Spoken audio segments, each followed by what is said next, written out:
सभी को नमस्ते, सभी को नमस्कार। मेरा एक सुबह फिर एक बहुत अच्छी न्यूज़ के साथ है कि एनसीटीई ने 18 माह के डीएलएड को, किसको सर, डीएलएड को मान्यता दे दी है। किसको मान्यता दी है सर? मान्यता दी है डीएलएड को। ओके, यहां पर आया है एन एन आई ओ एस एन आई ओ एस एन आई ओ एस के डीएलएड को, किसको सर? डी एल एड को, ठीक है, डीएलएड को क्या दे दी है सर? मान्यता दे दी है।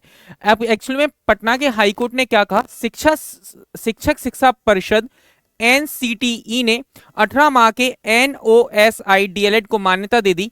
एनसीटी ने एनआईओएस के मान्यता देने संबंधी सुप्रीम कोर्ट के आदेश को लागू करने के लिए सभी राज्यों एवं केंद्र शासित प्रदेशों को पत्र जारी किया हुआ है। जो आपका 18 माह का डीएलएड होता था वो अब वैध हो चुका है। इसका मतलब टीआरई 2.0 का रिजल्ट रिवाइज होना 100% श्योर है। अब यहां पर हम बात करेंगे इन्होंने क्या कहा। इधर शिक्षा विभाग ने भी बीपीएससी को पत्र भेजा। किसको पत्र भेजा है सर? बीपीएससी को पत्र भेजा है कि दूसरे चरण की परीक्षा में शामिल होने वाले अभ्यर्थियों की सूची मांगी है। इस पत्र के बाद आयोग ने एनआईओएस को क्या किया है सर? कि डीएलएड प्रशिक्षित उम्मीदवारों की सूची तैयारी करने में जुट गया है। दूसरे चरण में डीएलएड प्रशिक्षित अभ्यर्थियों ने परीक्षा दी थी, पर कोर्ट के आदेश के बाद इनका रिजल्ट रोक दिया गया था। अब एनसीटी के आदेश के बाद परीक्षा में शामिल उम्मीदवारों की उम्मीद एक बार फिर से जग गई है। सुप्रीम कोर्ट का यह आदेश 28 नवंबर 2023 को दिए गए तिथि से ही लागू होगा।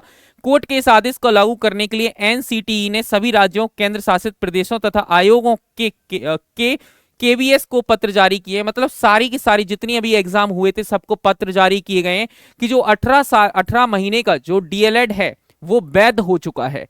अब इसी बात को यदि हम समझने की कोशिश करें तो देख सकते हैं कि भारत में एनसीटी कितनी एक्टिव है। मतलब एजुकेशन सिस्टम को हर तरह से सुधारने की पूरी कोशिश की जा रही है। तो मैं आप सभी लोगों से बस एक ही बात कहूंगा कि तैयारी में लगे रहिए, क्योंकि बीपीएससी 4.0 का आना तय है, केवीएस का आना तय है और एमपी के अंदर कम से कम 10,758 पदों पर भर्ती होनी है। तो टीचिंग एग्जाम की तो बंपर है, इस बार वैकेंसी है।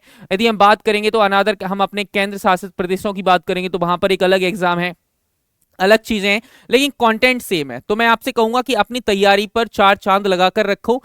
आरपीएससी ग्रेड 1 की भी वैकेंसी है जिसका एग्जाम 26 जून को है। तो 26 जून को यदि एग्जाम है तो आपके पास 5-6 महीने लगकर मेहनत कर लो। मैं आपके साथ खड़ा हूं, मैं आपके साथ खड़ा हूं। जो टॉपिक, जो चीजें आपसे नहीं बनेंगी, मैं आपके लिए हमेशा तत्पर रहूंगा, आपके लिए हमेशा खड़ा मिलूंगा। जहां पर आपको ऐसा लगेगा कि कोई शिक्षक कोर्स, फ्री कोर्स जो भी चाहिए, कहीं से कोई कोर्स लेने की जरूरत नहीं है। आप सिर्फ यूट्यूब चैनल को फॉलो करते रहो, शाम को जुड़े रहो यूट्यूब चैनल की क्लासेस से, आपको 100% बेनिफिट्स मिलते रहेंगे। Thank you so much. अभी तक आप देख रहे थे इंग्लिश विद कार्तिक सर। चलिए बाकी बात करेंगे, मुलाकात होगी आपसे नेक्स्ट सेशन में।